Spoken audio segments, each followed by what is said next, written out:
Hi, welcome back. Tonight we're going to take a look at the 1959 Hugo award-winning novel, In a Case of Conscience by James Blish.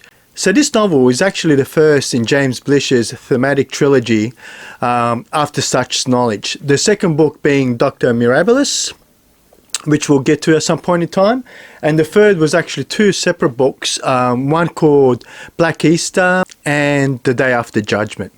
So in this novel, James Blish really asked the question, if there is life out there apart from us, how will it reconcile with the Christian faith?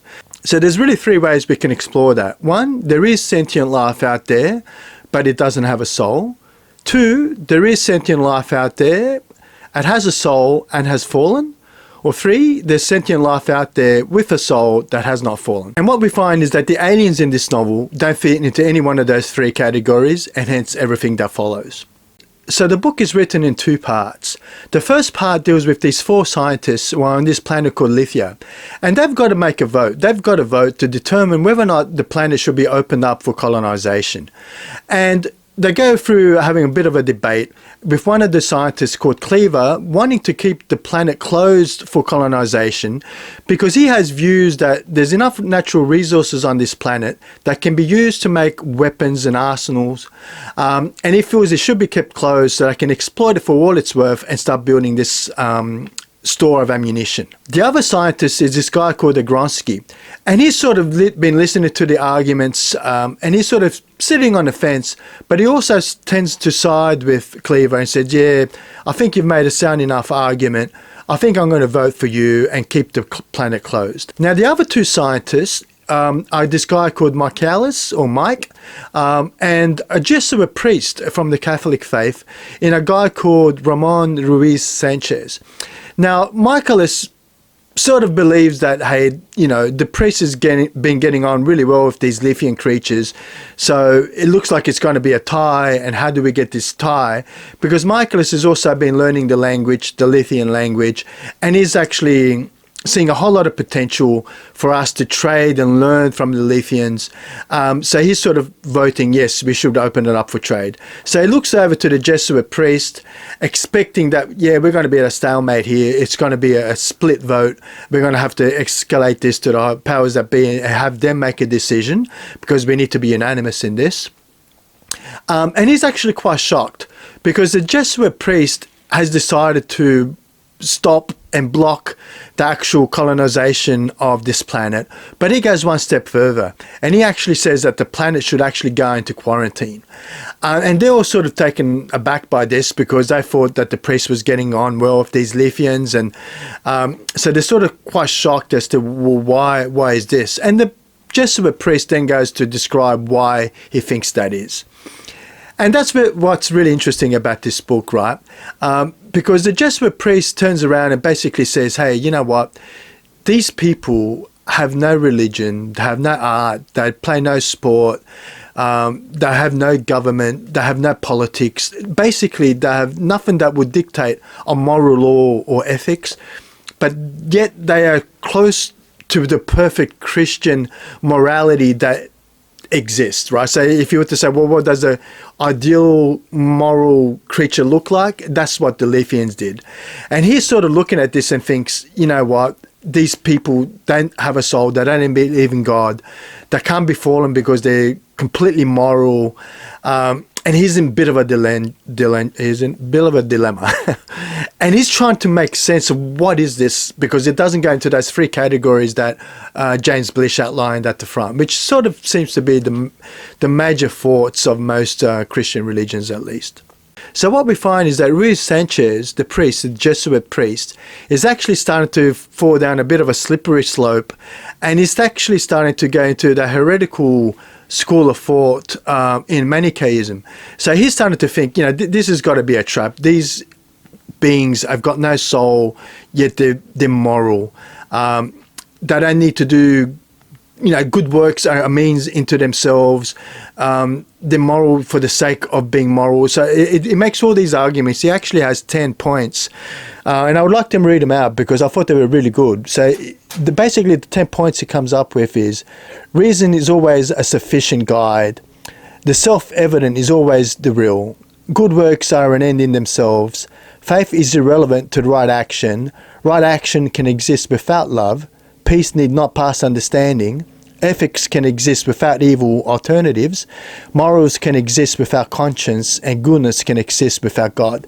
So that's the summary he's basically come up with, right? And he's saying, this just doesn't make any sense, and I can't rationalize it with my own faith. So basically he goes, hey, all these things are really terribly bad, and it's easier to be heretical and say that Satan has done all of this and he has creative power, which is what the old religion, Manichaeism, which was marked as heresy from the Catholic Church. That's what they believed, right? They believed that good and evil had creative power and hence could create something. So the Jesuit priests has basically come to this decision. They said, you know what? Heresy is better than alternative. Those 9 points I just read out. And he basically says, hey, the devil's created this. He has the power to create because this is what has happened. So he votes not to have the planet inhabited and have it quarantined, like I said. And that takes us to the end of the first book. Actually, not quite.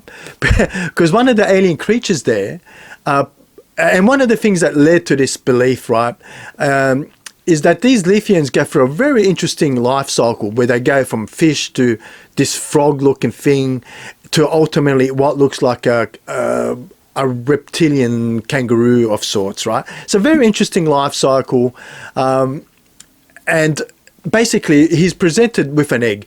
And so one of these Lethian characters in a guy called I can't pronounce it, but Blish did a pretty good job of actually explaining how to pronounce these names, but I just didn't pay too much attention to it. So one of these alien creatures in the Lethians gives ranchers an egg with the hope that the egg can be raised on Earth as a sign of goodwill. So the second part of the book really talks to that egg in the alien creature called Ecterci that was raised on Earth by Sanchez and Michaelis and his girlfriend Louis, or Lou, whatever she was called. So they raised this egg to full adulthood. And what we learn is that the planet Earth has gone through some pretty bad times as well. We find that most of the inhabitants live underground, subterranean culture now, because all these shelters are being prepared in preparation for a nuclear holocaust of some sort. So we find that the majority of the population is living underground, and they're also very upset, right? They're just disgruntled. They just hate life. And what we find in Ecterci, because he didn't have that Lethian upbringing, it didn't prepare him for all the cycles that helped them develop into these moral creatures that the Lethians were.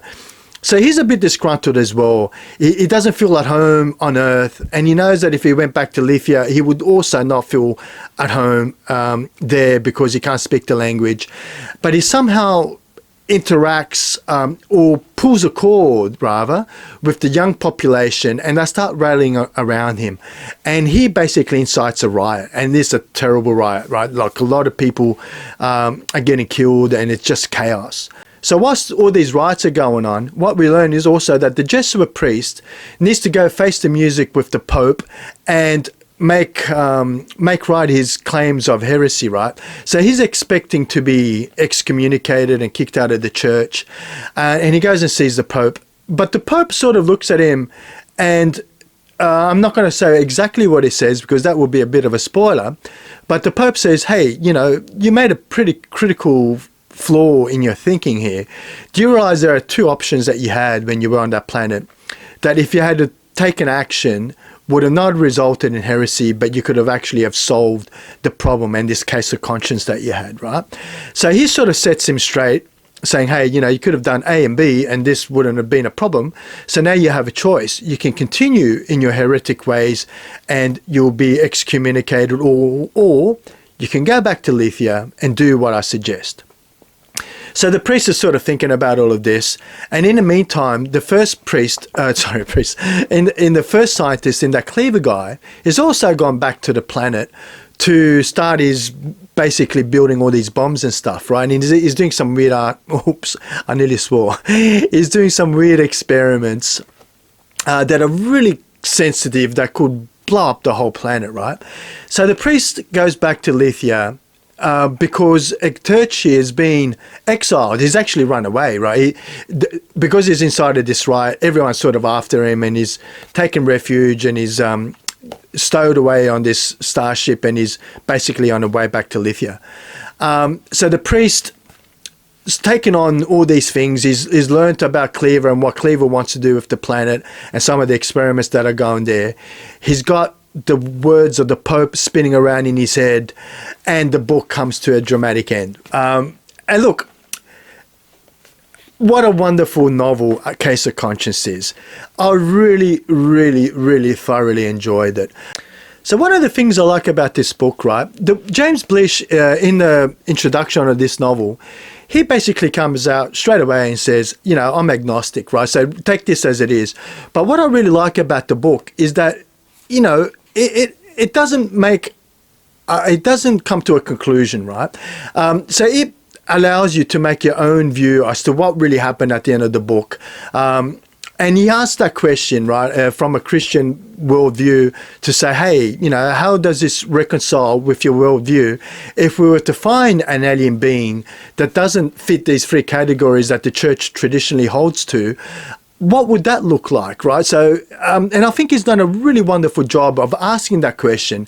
It's a very thought-provoking question, but one that is not taken, you know, it's a very agnostic view of the book as well, right? So he's not pitched one side or the other. He's basically asked the question, and he's allowed the reader to come to his own conclusion as to the end of the novel, as to, well, what do you think happened there at the end, right? So I thought that was really admirably done. I really did enjoy that aspect of the book. Now, as I was reading through this book, several times, honestly, several times, I had to flick back and say, when was this novel written again? 1958? For me, it has held up to time so brilliantly well. I really do. I was surprised. I was honestly surprised as to how well it held up to time, considering that it was written in 1958. And I think a lot of that has got to do with Blish's writing. Now, he was one of the first of those literary critics that sort of raised the bar when it comes to science fiction, right? So he basically took the view of, hey, just because you're writing science fiction, it doesn't excuse poor grammar, it doesn't excuse poor science, and I'm going to use the same bar that will be used for serious works of fiction, against the science fiction element. And I think he held himself true to those standards, because this is a really wonderfully written novel. And like I said, because of that, I think it's held up really well to the test of time. So when it comes to things that I didn't quite enjoy in the novel, I was really scraping the bottom of the barrel here to try to say, well, you know, what could I say wasn't necessarily up to par? And honestly, I really couldn't floor this book. I could say that the second part was not as strong as the first part. Sometimes it felt a little bit rushed in certain areas, but that's got to be a very minor criticism, and one, like I said, that I was really fighting really hard to find. But I would say that the only weakness I really found is that potentially I would say that the second part wasn't as strong as the first part, the novella version of the book. So look, when it comes to the memory test, I read this book. It wasn't as long as some of the other books on the Hugo and Nebula ranking that we've got on behind me here.